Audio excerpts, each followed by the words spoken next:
We felt like the romance of our making love was sapped, and it made it really difficult to approach making love with the grief of like, we know we can't conceive. Hey everyone, I'm Beth. And I'm Jamal, and today we're talking about the impact of TTC on your mental health and some of the best practices and positive things that we've done to improve our mental health, help us to stay sane through this crazy journey, and just keep our unity and stay in love with each other. If you're new to this channel, we make videos about TTC, relationships and wellness. We have been trying to conceive for 6 years now. Fun!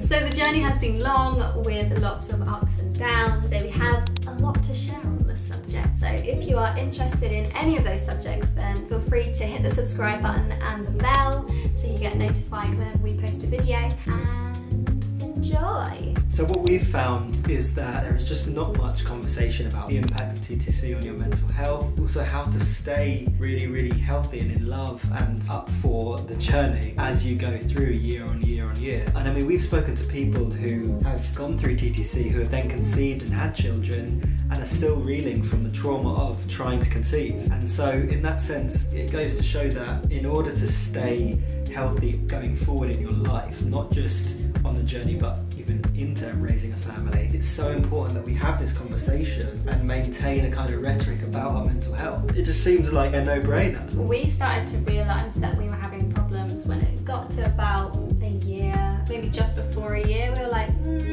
something's not right here. Also, there was loads of other symptoms going on, but that was kind of when the fear set in terms of like, is this going to take a really long time? There is no one that we know that is going through this at that time. Then that turned into like anxiety, which exacerbated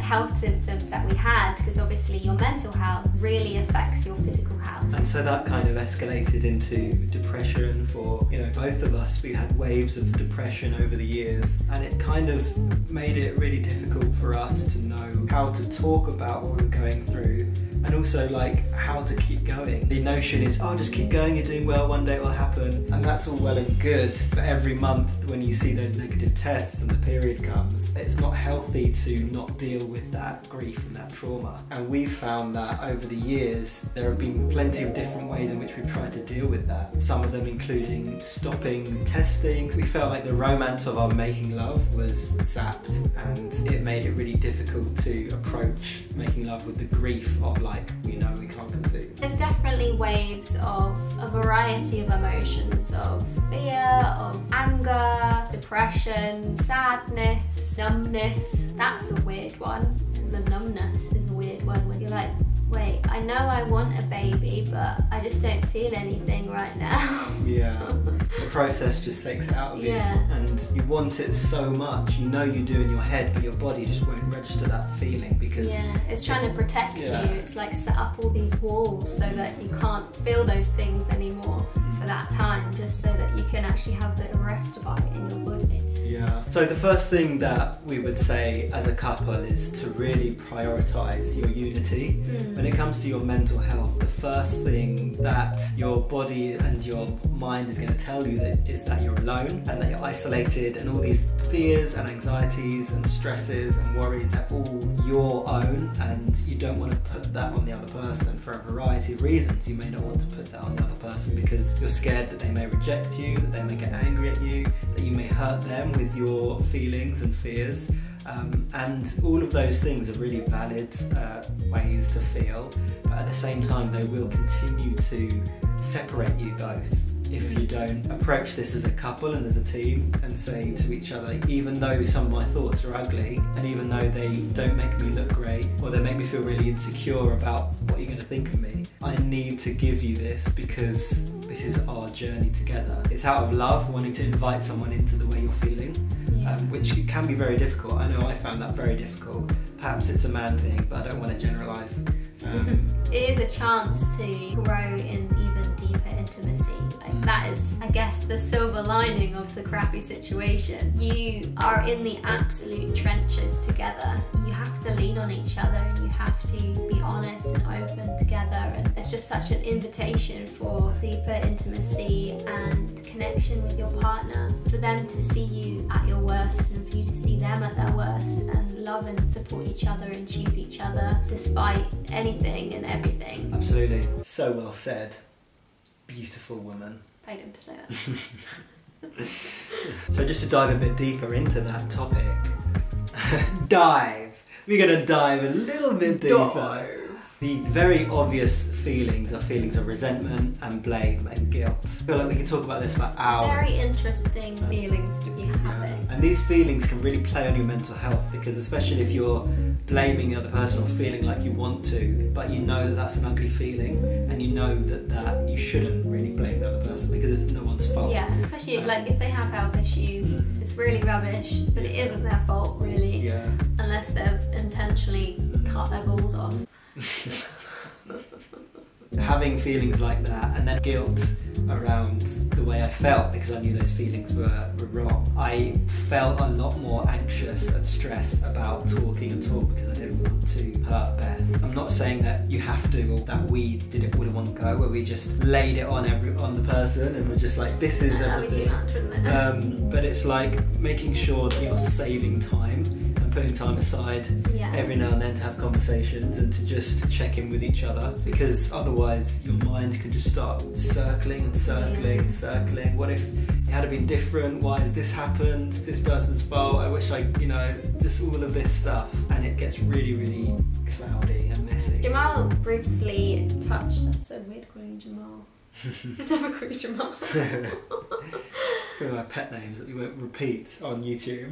No. Jamal briefly touched on this earlier, but basically we stopped taking pregnancy tests. I can't remember how far into it, maybe 2 years. I think there were times, there were like periods where we stopped for a bit, maybe like a month or two here and there, 3 or 4 months here and there, then you took another couple and then we stopped. But then eventually, stopped altogether. Like 2-3 years. Yeah, and the only exceptions to that would be if it was a really, really strange month where I just didn't have a period at all or something, and that was quite rare. If anything like that ever happened, I was like, okay, maybe I should take a pregnancy test. That was so helpful, to be honest. Not seeing that visual representation every month of not pregnant searing into your brain was really helpful in terms of just allowing it to be what will be kind of thing, rather than trying to really control every single part of the TTC process, because it's just not controllable at all.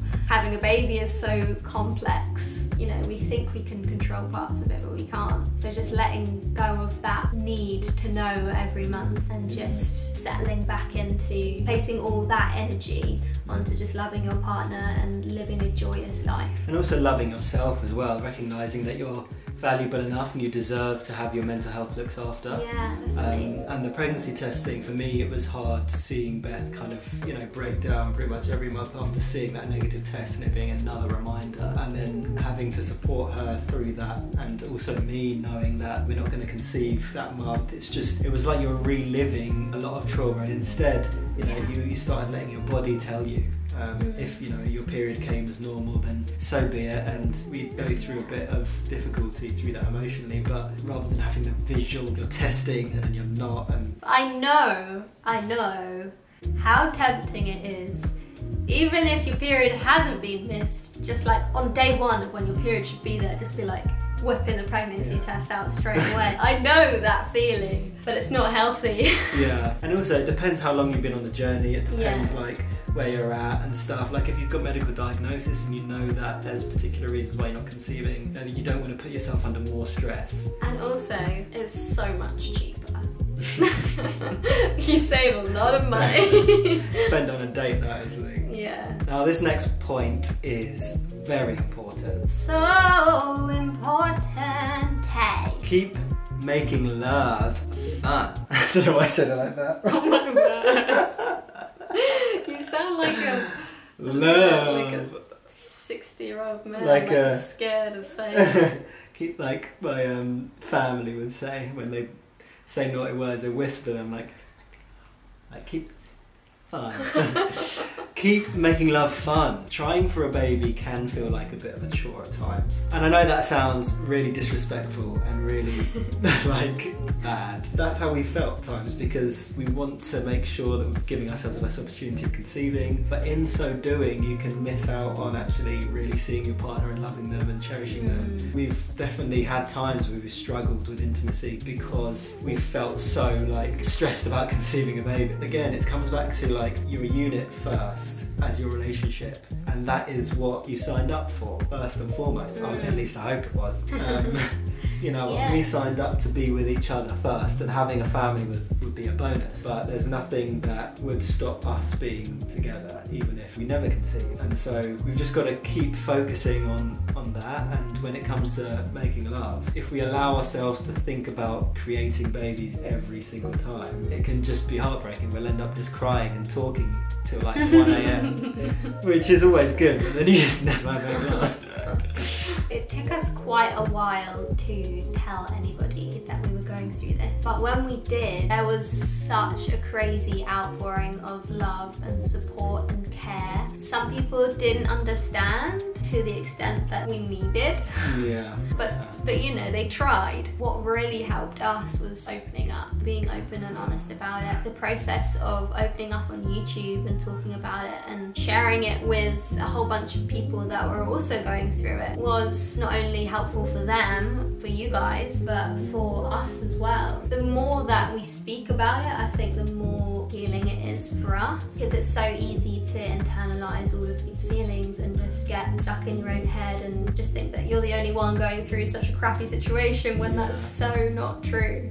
And there's so many good people out there going through the same thing that have a lot of wisdom on this subject and may have some answers that you've been searching for. Yeah, community is so key when it comes to this. Bad mental health attitudes and kind of bad thought processes, they all thrive in isolation. And if you can get around some people, you don't have to have loads, you know, make sure you are talking to people that really respect you and understand you. But it's so important to have other people outside of your couple, outside of your relationship, that can really talk into that and give you some perspective. And just someone you can rant to. Like, they don't have to particularly say anything like all the time. You can, sometimes it's nice to just be like, this sucks, and then someone be like, yeah, I'm so sorry, it's so rubbish. Sometimes that just feels good. Literally, Something that we've implemented probably in the last year is having a self-care routine. Having a routine that you know makes you feel good, helps you to start the day with a positive energy, is really helpful in terms of keeping your mind in a good place to capture unhelpful thoughts and just throw them out the window. It's very easy when you're trying to conceive to think about looking after yourself as an afterthought, because you're so focused on wanting a family and you're so focused on like, well, if I need to conceive at this time, we need to make love here and we need to do this, and it's taking care of the other person. It becomes like you put all your energy into the other person or into the mission of making a baby, but you don't think of yourself at all. That's something perhaps we should do, and we will do, like separate videos on just couples self-care stuff and how to look after yourself as husband and wife, as you know, a couple that you're in. We as men, or speaking particularly to the men, find really difficult because it's almost like society has deemed self-care feminine just naturally, and I think there's a lot of societal and social kind of issues relating to that. But the reason why, you know, suicide rates among men are on the rise is because like there isn't any rhetoric or established way of dealing with mental health and dealing with self-care and self-love, and so we kind of power through until we fall over and just, you know, finish. It's not healthy, it's not sustainable, obviously.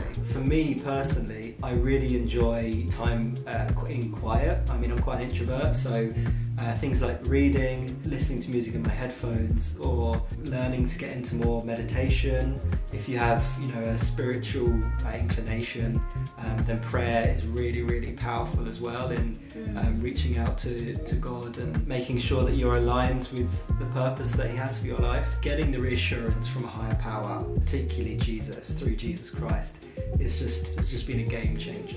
Speaking to the men specifically, we need to, we need to get better at this. The term self-care can sound very solemn or introvert, or do you know what I mean? Like very but it can be things like going to a dance class, doing something fun, like letting off some steam. I consider that self-care as well. Having a laugh, that's self-care, because God knows we need a laugh. Definitely. When we're going through this journey. Take all the joy you can get. Exactly. Just don't pass up on any joy moments. Definitely.